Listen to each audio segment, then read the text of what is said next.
সঞ্চয়িতা রবীন্দ্রনাথ ঠাকুর।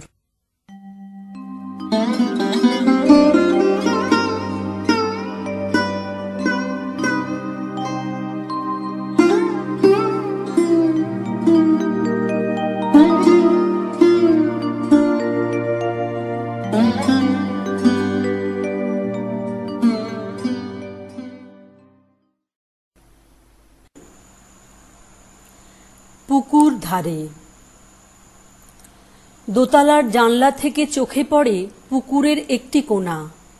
ভাদ্র মাসে কানায় কানায় জল, জলে গাছের গভীর ছায়া টলটল করছে সবুজ রেশমের আভায়। তীরে তীরে কলমি শাক আর হেলঞ্চ। ঢালু পাড়িতে সুপারি গাছ কটা মুখোমুখি দাঁড়িয়ে। এধারে ডাঙায় করবী, সাদা রঙুন, একটি শিউলি। দুটি অযত্নে রজনীগন্ধার ফুল ধরেছে গরিবের মতো। বাঁখারি বাঁধা মেহেদির বেড়া, তার ওপারে কলা, পেয়ারা, নারকেলের বাগান।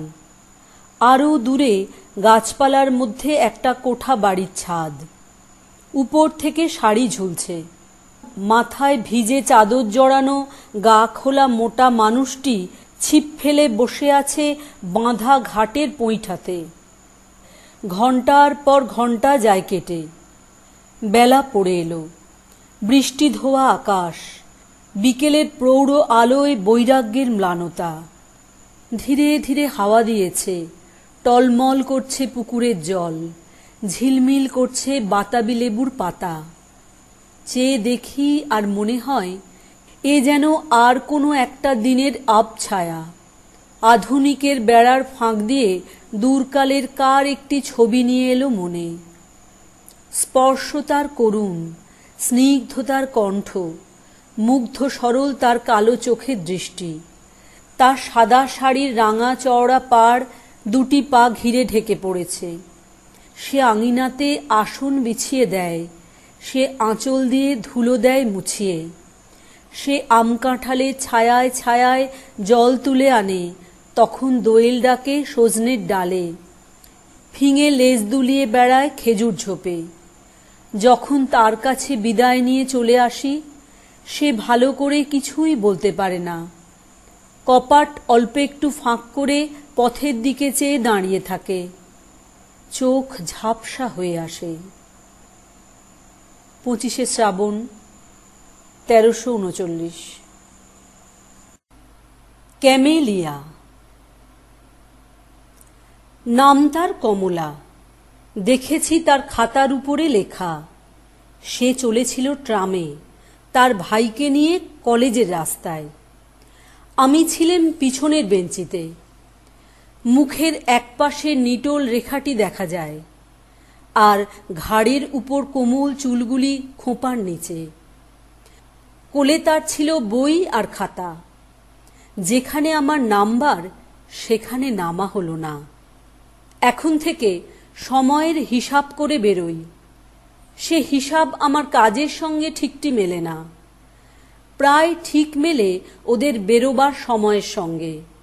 প্রায়ই হয় দেখা। মনে মনে ভাবি, আর কোনো সম্বন্ধ না থাক, ও তো আমার সহযাত্রিনী। নির্মল বুদ্ধির চেহারা, ঝকঝক করছে যেন। সুকুমার কপাল থেকে চুল উপরে তোলা, উজ্জ্বল চোখের দৃষ্টি নিঃসংকোচ। মনে ভাবি, একটা কোনো সংকট দেখা দেয় না কেন? উদ্ধার করে জন্ম সার্থক করি। রাস্তার মধ্যে একটা কোনো উৎপাত, কোনো একজন গুন্ডার স্পর্ধা, এমন তো আজকাল ঘটেই থাকে। কিন্তু আমার ভাগ্যটা যেন ঘোলা জলের ডোবা। বড় রকম ইতিহাস ধরে না তার মধ্যে। নিরীহ দিনগুলো ব্যাঙের মতো একঘেয়ে ডাকে। না সেখানে হাঙর কুমিরের নিমন্ত্রণ, না রাজহাঁসের। একদিন ছিল ঠেলাঠেলি ভিড়। কমলার পাশে বসেছে একজন আধা ইংরেজ।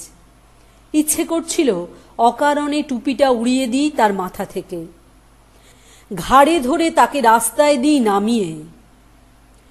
কোনো ছুতো পাইনে, হাত নিষ্পিস করে। এমন সময় সে এক মোটা চুরুট ধরিয়ে টানতে করলে শুরু। কাছে এসে বললুম, ফেলো চুরুট। যেন পেলেই না শুনতে। ধোঁয়া ওড়াতে লাগলো বেশ ঘোরালো করে। মুখ থেকে টেনে ফেলে দিলেম চুরুট রাস্তায়। হাতে মুঠো পাকিয়ে একবার তাকালো কটমট করে। আর কিছু বললে না, এক লাফে নেমে গেল। বোধ হয় আমাকে চেনে। আমার নাম আছে ফুটবল খেলায়, বেশ একটু চওড়া গোছের নাম। লাল হয়ে উঠল মেয়েটির মুখ। বই খুলে মাথা নিচু করে ভান করলে পড়বার। হাত কাঁপতে লাগলো। কটাক্ষেও তাকালে না বীরপুরুষের দিকে। আপিসের বাবুরা বললে, বেশ করেছেন মশায়। একটু পরেই মেয়েটি নেমে পড়ল অজায়গায়। একটা ট্যাক্সি নিয়ে গেল চলে। পরদিন তাকে দেখলুম না, তার পরদিনও না। তৃতীয় দিনে দেখি একটা ঠেলা গাড়িতে চলেছে কলেজে। বুঝলুম ভুল করেছি গোয়ারের মতো। ও মেয়ে নিজের দায় নিজেই পারে নিতে, আমাকে কোনো দরকারই ছিল না। আবার বললুম মনে মনে, ভাগ্যটা ঘোলা জলে ডোবা। বীরত্বের স্মৃতি মনের মধ্যে কেবলই আজ আওয়াজ করছে ঠাট্টার মতো। ঠিক করলুম ভুল শোধরাতে হবে। খবর পেয়েছি গরমের ছুটিতে ওরা যায় দার্জিলিংয়ে। সেবার আমারও হাওয়া বদলাবার জরুরি দরকার। ওদের ছোট্ট বাসা, নাম দিয়েছে মতিয়া। রাস্তা থেকে একটু নেমে এক কোণে, গাছের আড়ালে, সামনে বরফের পাহাড়। শোনা গেল আসবে না এবার। ফিরব মনে করছি এমন সময় আমার এক ভক্তের সঙ্গে দেখা, মোহনলাল। রোগা মানুষটি, লম্বা, চোখে চশমা। দুর্বল পাকযন্ত্র দার্জিলিংয়ের হাওয়ায় একটু উৎসাহ পায়। সে বললে, তনুকা আমার বোন, কিছুতে ছাড়বে না তোমার সঙ্গে দেখা না করে। মেয়েটি ছায়ার মতো, দেহ যতটুকু না হলে নয় ততটুকু। যতটা পড়াশোনায় ঝোঁক, আহারে ততটা নয়। ফুটবলের সর্দারের পরে তাই এত অদ্ভুত ভক্তি। মনে করলে আলাপ করতে এসেছি সে আমার দুর্লভ দয়া। হায় রে ভাগ্যের খেলা। যেদিন নেমে আসব তার দুদিন আগে তনুকা বললে, একটা জিনিস দেব আপনাকে, যাতে মনে থাকবে আমাদের কথা। একটি ফুলের গাছ। এ এক উৎপাত। চুপ করে রইলেম। তনুকা বললে, দামি দুর্লভ গাছ এদেশের মাটিতে অনেক যত্নে বাঁচে। জিজ্ঞেস করলেন, নামটা কি? সে বললে, ক্যামেলিয়া। চমক লাগলো। আর একটা নাম ঝলক দিয়ে উঠল মনের অন্ধকারে। হেসে বললেন, ক্যামেলিয়া? সহজে বুঝি এর মন মেলে না? তনুকা কি বুঝলে জানি নে, হঠাৎ লজ্জা পেলে, খুশিও হল। চললেম টপ শুদ্ধ গাছ নিয়ে। দেখা গেল পার্শ্ববর্তিনী হিসাবে সহযাত্রিনীটি সহজ নয়। একটা দোকামরা গাড়িতে টপটাকে লুকোলেম নাবার ঘরে। থাকে ভ্রমণ বৃত্তান্ত, বাদ দেওয়া যাক আরও মাস কয়েকের তুচ্ছতা। পুজোর ছুটিতে প্রহসনে জবনিকা উঠল সাঁওতাল পরগনায়। জায়গাটা ছোট, নাম বলতে চাইনে। বায়ু বদলের বায়ুগ্রস্ত দল এ জায়গার খবর রাখে না। কমলার মামা ছিলেন রেলের ইঞ্জিনিয়র। এইখানে বাসা বেঁধেছেন শালবনের ছায়ায় কাঠবিড়ালিদের পাড়ায়। নীল পাহাড় দেখা যায় দিগন্তে। অদূরে জলধারা চলেছে বালির মধ্যে দিয়ে। পলাশবনে তসরের গুটি ধরেছে। মহিষ চড়ছে হর্তুকি গাছের তলায়। উলঙ্গ সাঁওতালের ছেলে পিঠের উপরে। বাসাবাড়ি কোথাও নেই, তাই তাঁবু পাতলেম নদীর ধারে। সঙ্গী ছিল না কেউ, কেবল ছিল সেই ক্যামেলিয়া। কমলা এসেছে মাকে নিয়ে। রোদ ওঠবার আগে হিমে ছোঁয়া স্নিগ্ধ হাওয়ায় শালবাগানের ভিতর দিয়ে বেড়াতে যায় ছাতি হাতে। মেঠো ফুলগুলো পায়ে এসে মাথা কোটে, কিন্তু সে কি চেয়ে দেখে? অল্প জল নদী পায়ে হেঁটে পেরিয়ে যায় ওপারে, সেখানে শিশু গাছের তলায় বই পড়ে। আর আমাকে সে যে চিনেছে তা জানলেম আমাকে লক্ষ্য করে না বলেই। একদিন দেখি নদীর ধারে বালির উপর ওদের চড়িভাতি। ইচ্ছে হলো গিয়ে বলি, আমাকে দরকার কি নেই কিছুতেই? আমি পারি জল তুলে আনতে নদী থেকে, পারি বন থেকে কাঠ আনতে কেটে, আর তাছাড়া কাছাকাছি জঙ্গলের মধ্যে একটা ভদ্রগোছের ভাল্লুকও কি মেলে না? দেখলেম দলের মধ্যে একজন যুবক, শর্ট পরা, গায়ে রেশমের বিলিতি জামা, কমলার পাশে পা ছড়িয়ে হাভানা চুরুট খাচ্ছে, আর কমলা অন্য মনে টুকরো টুকরো করছে শ্বেত জবার পাপড়ি। পাশে পড়ে আছে বিলিতি মাসিকপত্র।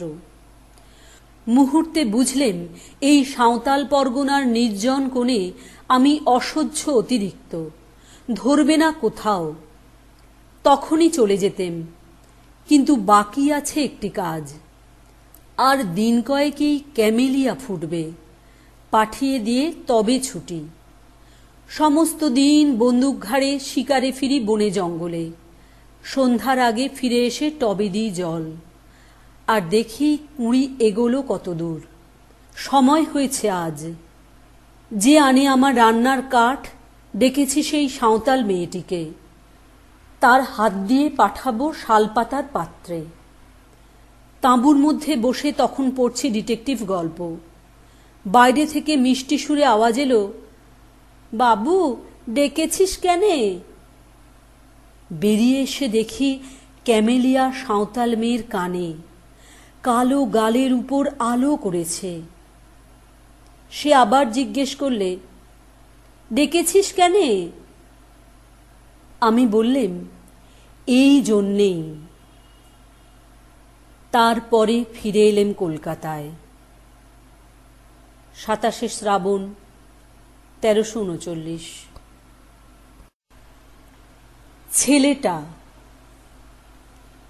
ছেলেটার বয়স হবে বছর 10।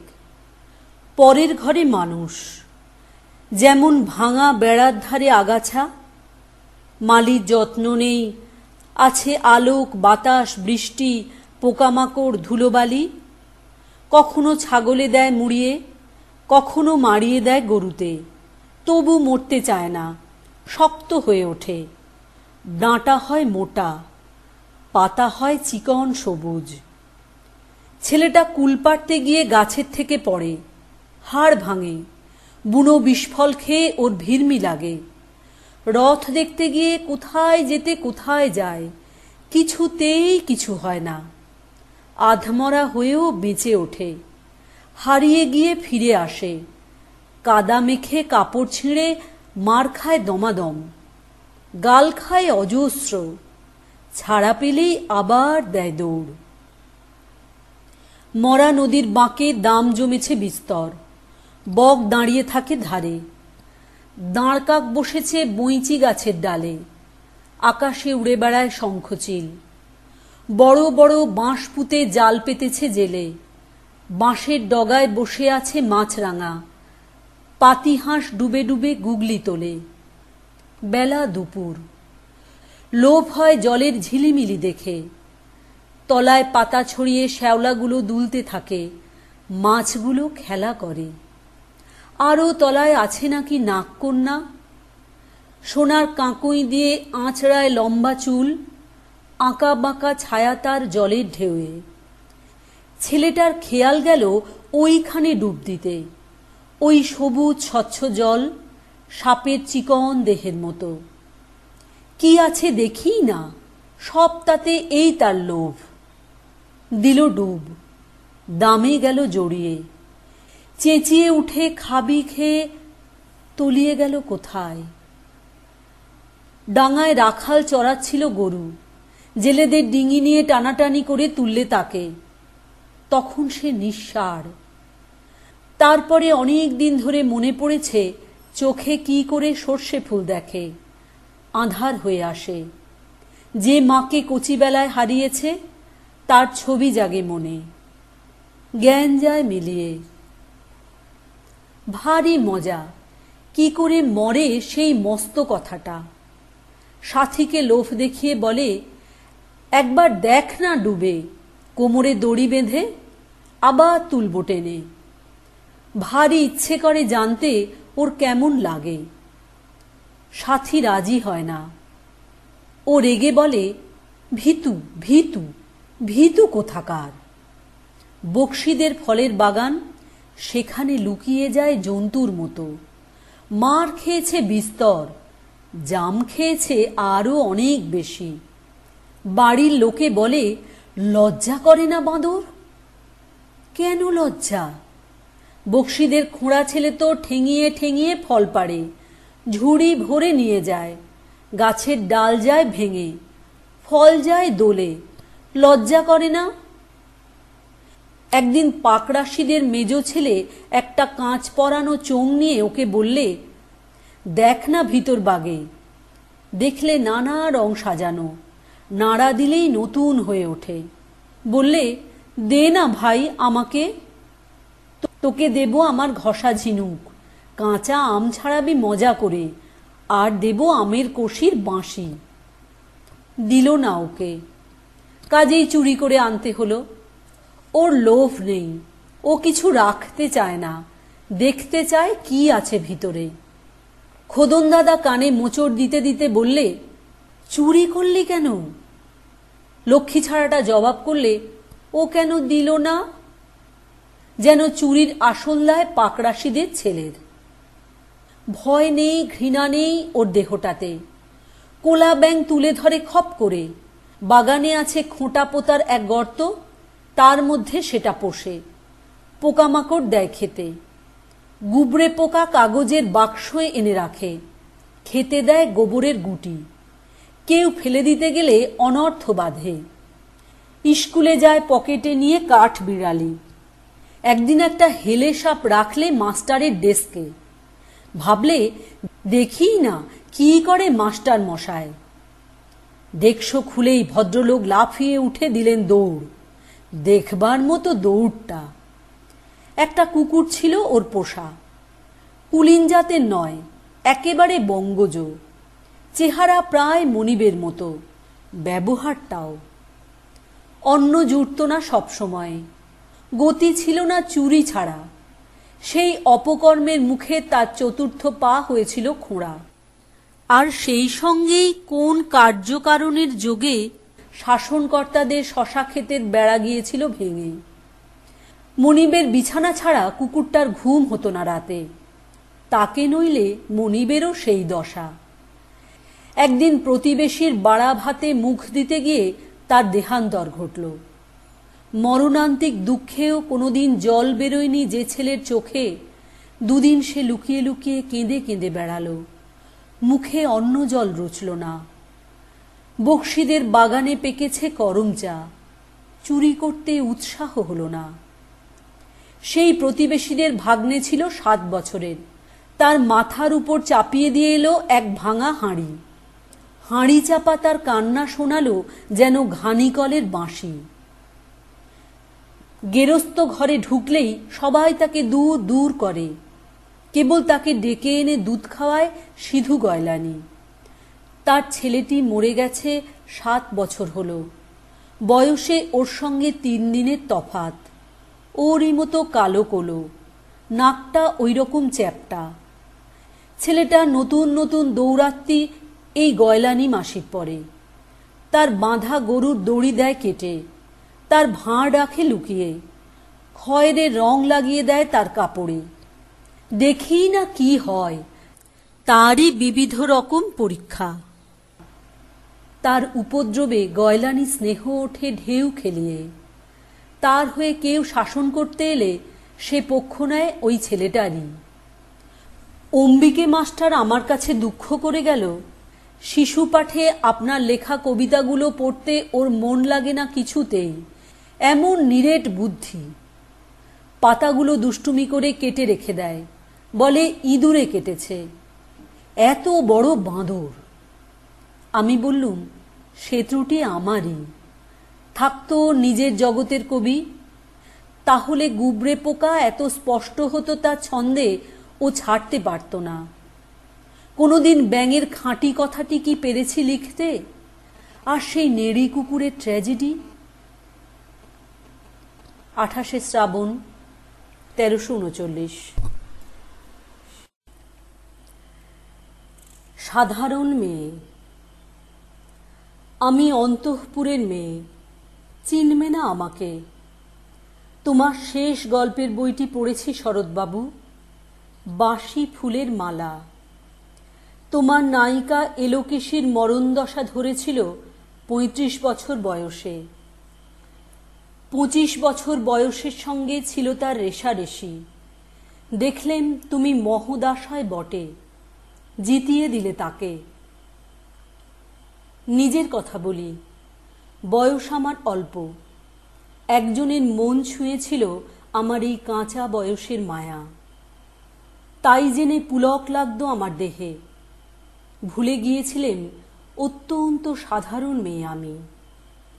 আমার মতো এমন আছে হাজার হাজার মেয়ে, অল্প বয়সের মন্ত্র তাদের যৌবনে। তোমাকে দোহাই দিই, একটি সাধারণ মেয়ের গল্প লেখো তুমি। বড় দুঃখ তারও স্বভাবের গভীরে অসাধারণ যদি কিছু তলিয়ে থাকে কোথাও, কেমন করে প্রমাণ করবে সে? এমন কজন মেলে যারা তা ধরতে পারে? কাঁচা বয়সের জাদু লাগে ওদের চোখে, মন যায় না সত্যের খোঁজে। আমরা বিকিয়ে যাই মরীচিকার দামে। কথাটা কেন উঠল তা বলি। মনে করো তার নাম নরেশ। সে বলেছিল কেউ তার চোখে পড়েনি আমার মতো। এত বড় কথাটা বিশ্বাস করব যে সাহস হয় না, না করব যে এমন জোর কই। একদিন সে গেল বিলেতে, চিঠিপত্র পাই কখনো বা। মনে মনে ভাবি, রাম রাম, এত মেয়েও আছে সে দেশে, এত তাদের ঠেলাঠেলি ভিড়। আর তারা কি সবাই অসামান্য? এত বুদ্ধি, এত উজ্জ্বলতা। আর তারা সবাই কি আবিষ্কার করেছে এক নরেশ সেনকে, স্বদেশে যার পরিচয় চাপা ছিল 10-এর মধ্যে? গেল মেলের চিঠিতে লিখেছে লিজির সঙ্গে গিয়েছিল সমুদ্রে নাইতে। বাঙালি কবির কবিতা কলাইন দিয়েছে তুলে, সেই যেখানে উর্বশী উঠছে সমুদ্র থেকে। তারপরে বালির পরে বসল পাশাপাশি, সামনে দুলছে নীল সমুদ্রের ঢেউ, আকাশে ছড়ানো নির্মল সূর্যালোক। লিজি তাকে খুব আস্তে আস্তে বললে, এই সেদিন তুমি এসেছ, দুদিন পরে যাবে চলে। ঝিনুকের দুটি খোলা, মাঝখানটুকু ভরা থাক একটি নিরেট অশ্রুবিন্দু দিয়ে। দুর্লভ, মূল্যহীন। কথা বলবার কি অসামান্য ভঙ্গি। সেই সঙ্গে নরেশ লিখেছে, কথাগুলি যদি বানানো হয় দোষ কি, কিন্তু চমৎকার। হিরে বসানো সোনার ফুল কি সত্য? তবুও কি সত্য নয়? বুঝতেই পারছ, একটা তুলনার সংকেত ওর চিঠিতে অদৃশ্য কাঁটার মতো আমার বুকের কাছে বিঁধিয়ে দিয়ে জানায়, আমি অত্যন্ত সাধারণ মেয়ে। মূল্যবানকে পুরো মূল্য চুকিয়ে দিই এমন ধন নেই আমার হাতে। ওগো, না হয় তাই হলো, না হয় ঋণী রইলেম চিরজীবন। পায়ে পড়ি তোমার, একটা গল্প লেখো তুমি শরৎবাবু, নিতান্ত সাধারণ মেয়ের গল্প। যে দুর্ভাগিনীকে দূরের থেকে পাল্লা দিতে হয় অন্তত 5-7 জন অসামান্যার সঙ্গে, অর্থাৎ সপ্তরথিনীর মার। বুঝে নিয়েছি আমার কপাল ভেঙেছে, হার হয়েছে আমার। কিন্তু তুমি যার কথা লিখবে তাকে জিতিয়ে দিও আমার হয়ে। পড়তে পড়তে বুক যেন ওঠে ফুলে, ফুল চন্দন পড়ুক তোমার কলমের মুখে। তাকে নাম দিও মালতী। ওই নামটা আমার, ধরা পড়বার ভয় নেই। এমন অনেক মালতী আছে বাংলাদেশে, তারা সবাই সামান্য মেয়ে। তারা ফরাসি জার্মান জানে না, কাঁদতে জানে। কি করে জিতিয়ে দেবে? উচ্চ তোমার মন, তোমার লেখনী মহীয়সী। তুমি হয়তো ওকে নিয়ে যাবে ত্যাগের পথে, দুঃখের চরমে শকুন্তলার মতো। দয়া করো আমাকে, নেমে এসো আমার সমতলে। বিছানায় শুয়ে শুয়ে রাত্রির অন্ধকারে দেবতার কাছে যে অসম্ভব বর মাগি, সে বর আমি পাব না, কিন্তু পাই যেন তোমার নায়িকা। রাখো না কেন নরেশকে 7 বছর লন্ডনে, বারে বারে ফেল করুক তার পরীক্ষায়, আদরে থাক আপন উপাসিকা মণ্ডলীতে। ইতিমধ্যে মালতী পাশ করুক MA কলকাতা বিশ্ববিদ্যালয়ে। গণিতে হোক প্রথম তোমার কলমের এক আঁচড়ে। কিন্তু ওইখানেই যদি থামো, তোমার সাহিত্য সম্রাট নামে পড়বে কলঙ্ক। আমার দশা যাই হোক, খাটো করো না তোমার কল্পনা। তুমি তো কৃপণ নও বিধাতার মতো। মেয়েটাকে দাও পাঠিয়ে ইউরোপে। সেখানে যারা জ্ঞানী, যারা বিদ্বান, যারা বীর, যারা কবি, যারা শিল্পী, যারা রাজা, দল বেঁধে আসুক ওর চারদিকে।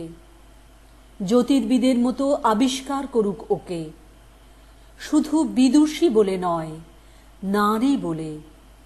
ওর মধ্যে যে বিশ্ববিজয়ী জাদু আছে, ধরা পড়ুক তার রহস্য। মুড়ের দেশে নয়, যে দেশে আছে সমজদার, আছে দরদি, আছে ইংরেজ, জার্মান, ফরাসি। মালতীর সম্মানের জন্য সভা ডাকা হোক না, বড় বড় নামজাদার সভা। মনে করা যাক সেখানে বর্ষণ হচ্ছে মুষলধারে চাটুবাক্য। মাঝখান দিয়ে সে চলেছে অবহেলায়, ঢেউয়ের উপর দিয়ে যেন পালের নৌকা। ওর চোখ দেখে ওরা করছে কানাকানি। সবাই বলছে ভারতবর্ষে সজল মেঘ আর উজ্জ্বল রৌদ্র মিলেছে ওর মোহিনী দৃষ্টিতে। এইখানে জনান্তিকে বলে রাখি, সৃষ্টিকর্তার প্রসাদ সত্যই আছে আমার চোখে। বলতে হলো নিজের মুখেই, এখনো কোনো ইউরোপীয় রসজ্ঞের সাক্ষাৎ ঘটেনি কপালে। নরেশ এসে দাঁড়াক সেই কোণে, আর তার সেই অসামান্য মেয়ের দল। আর তারপরে আমার নোটে শাকটি মুড়লো, স্বপ্ন আমার ফুরলো। হায় রে সামান্য মেয়ে, হায় রে বিধাতার শক্তির অপব্যয়। 29 শ্রাবণ 1339। খোয়াই। পশ্চিমে বাগান, বন, চষা ক্ষেত মিলে গেছে দূর বনান্তে বেগুনি বাষ্পরেখায়। মাঝে আম, জাম, তাল, তেঁতুলে ঢাকা সাঁওতাল পাড়া। পাশ দিয়ে ছায়াহীন দীর্ঘ পথ গেছে বেঁকে। রাঙা পাড় যেন সবুজ শাড়ির প্রান্তে কুটিল রেখায়। হঠাৎ উঠেছে এক একটা যূথভ্রষ্ট তালগাছ। দিশাহারা অনির্দিষ্টকে যেন দিক দেখাবার ব্যাকুলতা। পৃথিবীর একটানা সবুজ উত্তরীয়, তারই একধারে ছেদ পড়েছে উত্তর দিকে। মাটি গেছে ক্ষয়ে, দেখা দিয়েছে উর্মিল লাল কাঁকড়ের নিস্তব্ধ তোলপাড়। মাঝে মাঝে মরচে ধরা কালো মাটি, মহিষাসুরের মুন্ডের মতো। পৃথিবী আপনার একটি কোণের প্রাঙ্গণে বর্ষাধারার আঘাতে রচনা করেছে ছোট ছোট অখ্যাত খেলার পাহাড়। বয়ে চলেছে তার তলায় তলায় নামহীন খেলার নদী। শরৎকালের পশ্চিম আকাশে সূর্যাস্তের ক্ষণিক সমারোহে রঙের সঙ্গে রঙের ঠেলাঠেলি। তখন পৃথিবীর এই ধূসর ছেলেমানুষির উপরে দেখেছি সেই মহিমা, যা একদিন পড়েছে আমার চোখে দুর্লভ দিনাবসানে। রোহিত সমুদ্রের তীরে তীরে, জনশূন্য তরুহীন পর্বতের রক্তবর্ণ শিখর শ্রেণীতে রুষ্ট রুদ্রের প্রলয় ভ্রুকুঞ্চনের মতো। এই পথে ধেয়ে এসেছে কালবৈশাখীর ঝড়।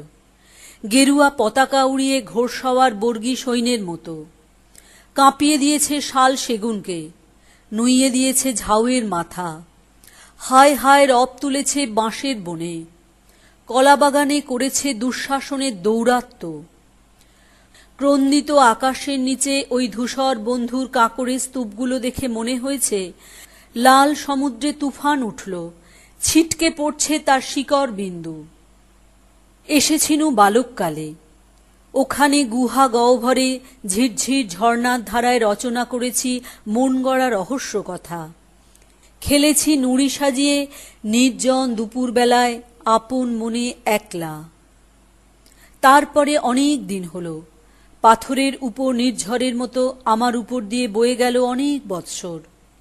রচনা করতে বসেছি একটা কাজের রূপ, ওই আকাশের তলায় ভাঙা মাটির ধারে, ছেলেবেলায় যেমন রচনা করেছি নুড়ির দুর্গ।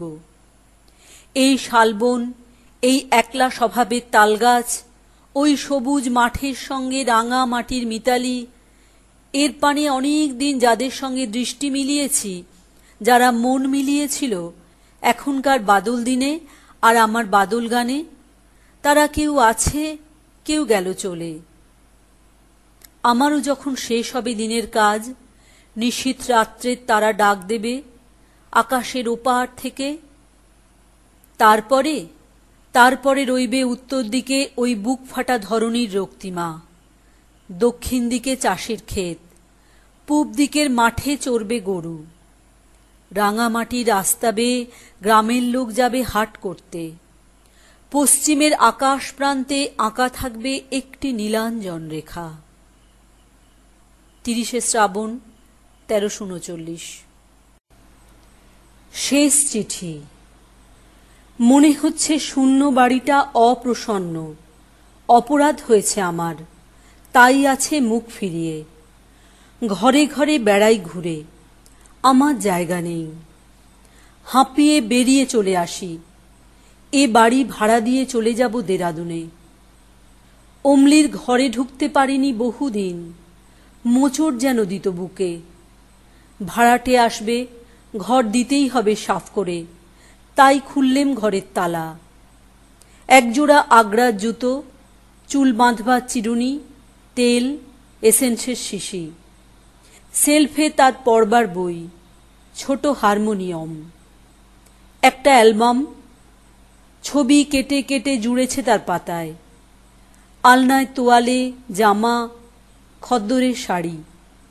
ছোট কাচের আলমারিতে নানা রকমের পুতুল, শিশি, খালি পাউডারের কৌটো। চুপ করে বসে রইলেম চৌকিতে, টেবিলের সামনে। লাল চামড়ার বাক্স, স্কুলে নিয়ে যেত সঙ্গে।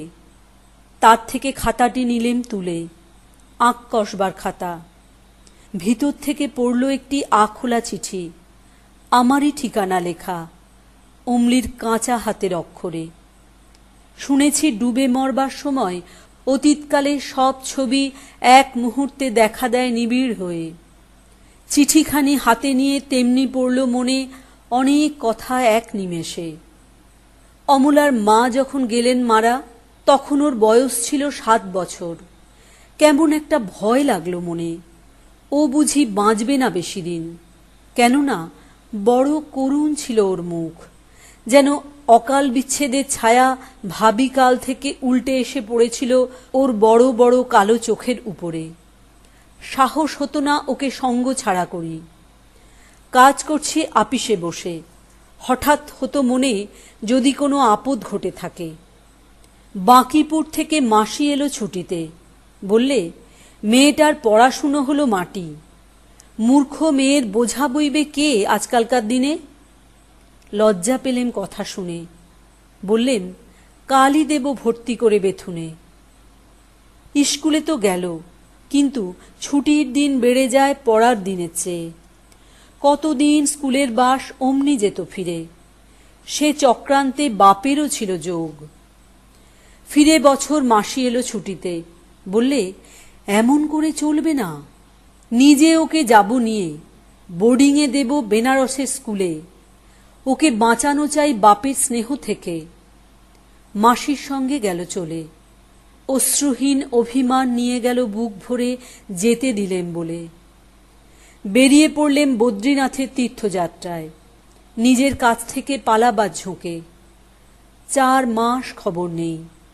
মনে হলো গ্রন্থি হয়েছে আলগা গুরুর কৃপায়। মেয়েকে মনে মনে সঁপে দিলেম দেবতার হাতে। বুকের থেকে নেমে গেল বোঝা। 4 মাস পরে এলেম ফিরে। ছুটেছিলেম অমলিকে দেখতে কাশিতে। পথের মধ্যে পেলেম চিঠি। কি আর বলবো, দেবতাই তাকে নিয়েছে। যাক সেসব কথা। অমলার ঘরে বসে সেই আখোলা চিঠি খুলে দেখি, তাতে লেখা, তোমাকে দেখতে বড্ড ইচ্ছে করছে, আর কিছুই নেই। 31শে শ্রাবণ 1339। ছুটির আয়োজন। কাছে এলো পূজার ছুটি। রোদ্দুরে লেগেছে চাঁপা ফুলের রং। হাওয়া উঠছে শিশিরে শিরশিরিয়ে। শিউলির গন্ধ এসে লাগে যেন কার ঠান্ডা হাতের কোমল সেবা। আকাশের কোণে কোণে সাদা মেঘের আলস্য দেখে মন লাগে না কাজে। মাস্টার মশায় পড়িয়ে চলেন পাথুরে কয়লার আদিম কথা। ছেলেটা বেঞ্চিতে পা দোলায়, ছবি দেখে আপন মনে। কমল দিঘির ফাটল ধরা ঘাট আর ভঞ্জদের পাঁচিল ঘেঁষা আতা গাছের ফলে ভরা ডাল।